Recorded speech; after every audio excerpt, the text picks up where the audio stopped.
Hey there, it is Faith Talk Live. I'm Rick Probst. And I'm Dan Radcliffe. We've got a special guest today. You see, when we first came on, I pronounced your name incorrectly, and now it's in my head. So, Karen Bruton is with us. She's an author, and she's got a brand new book out. It's called The Lamb of Wall Street: How a Trailblazing Financial Executive Found Her True Calling in Creating Economic Opportunity for Impoverished Communities Around the World. Karen, how are you? I am great. I'm doing great. Yeah, before we went live, I said, Karen, how do you pronounce your name? Is it Bruton? Because it looked French to me, and then it got in my head. That's crazy, isn't it? Yeah, yes. But yes. it's just the regular old American Bruton. My name's been mispronounced my entire life. Well, it's good to talk to you. Hold that book up again. Now, that book is coming out November the 9th, but we want to talk about it. It's quite a story. From what I understand, you had kind of a life change when you went to Peru back in 2007.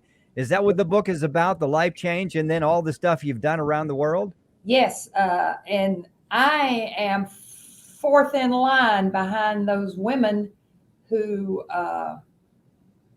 had gone over a mile. They walked every day, 4 and 5 times a day, to get water out of a dirty river. Mm. And when I asked them if I could spend the day with them, when I got back to their small huts, I asked everybody to come out of their hut, and I told them that I would put a water well in their village.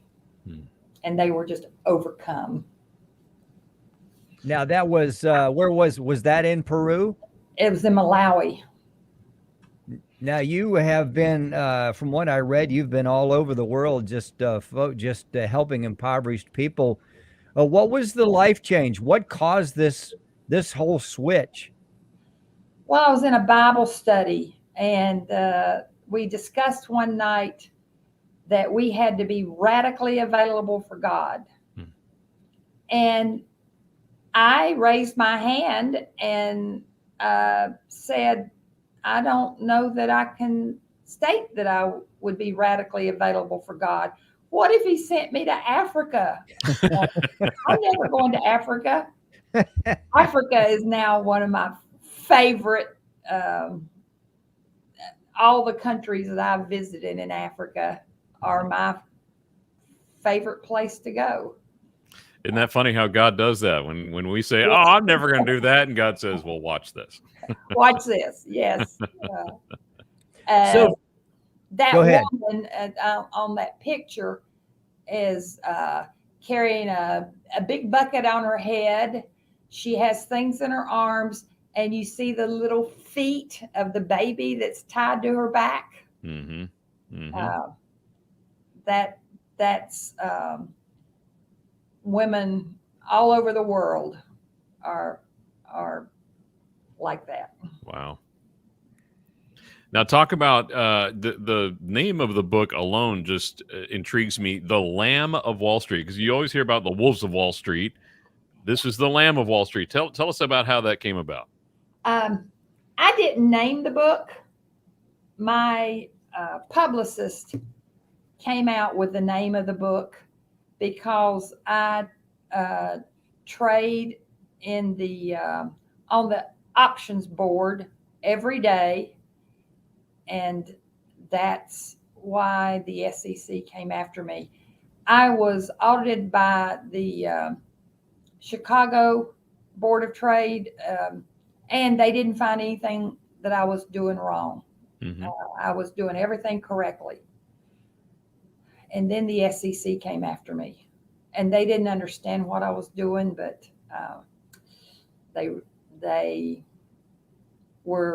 they fined me millions of dollars. My gracious. Well, tell us a little bit about what you've seen, how you've seen people's lives change. You mentioned about a well, that you took care of some wells there for some folks. And what else have you been able to do? And tell us some stories. I give a hand up, not a handout, because doing the handouts make people dependent on you. Mm-hmm. So I have an ag specialist, and I've traveled, particularly all over Africa, and been in villages where they are growing corn for 15 years in the same spot, and they don't understand why their corn is not producing well. I bring that ag specialist into that, and he teaches them to rotate the crops, leave space open every year, and they went from barely feeding their families to growing things that they could even sell. They fed their families, and they could sell produce, they sell vegetables, and they sold enough to take their children to school. Mm-hmm. So before I got involved, the children weren't going to school. They barely had enough to eat. And after I brought my ag specialist in, they were just blessed beyond everything. And then I teach people how to open small businesses, whatever they can do. I just teach. I give a hand up, not a handout, because handouts don't work. And what do you hear, Karen? What do you hear from these women, in particular, the women that you work with? What do you hear from them? I mean, how often do you get asked, "Why are you doing this for me?" Never. Really? Wow. Okay. Never. I go to remote, small African villages. I've been all over Africa. I've been into Peru, Nicaragua, everywhere. And I am never asked, "Why are you doing this?" That's good. Wow. That's awesome. Karen Bruton, it is a book. It's a brand new book. It's coming out November the 9th, and you can get it at Amazon, all the places you get really great books. That's what it looks like there. What's next for you after the book is released, Karen? Well, I don't know. I'm praying to God every day to let me know what I need to do next, because now I was in Dubai when the pandemic hit, and I got one of the last airplanes home. Wow. So I've been living in Brentwood, Tennessee for almost 2 years now, and I am going crazy. I want to get out and help people again. So it's bugging me not to be able to get out and help people. Well, thank you for what you do. We appreciate you, and we want folks to pick up the book.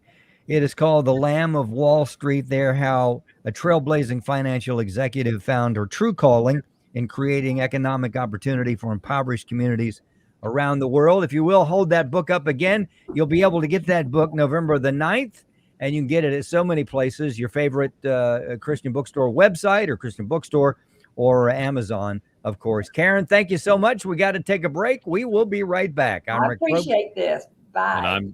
Thank you. And I'm Dan Ratcliffe. We'll be back.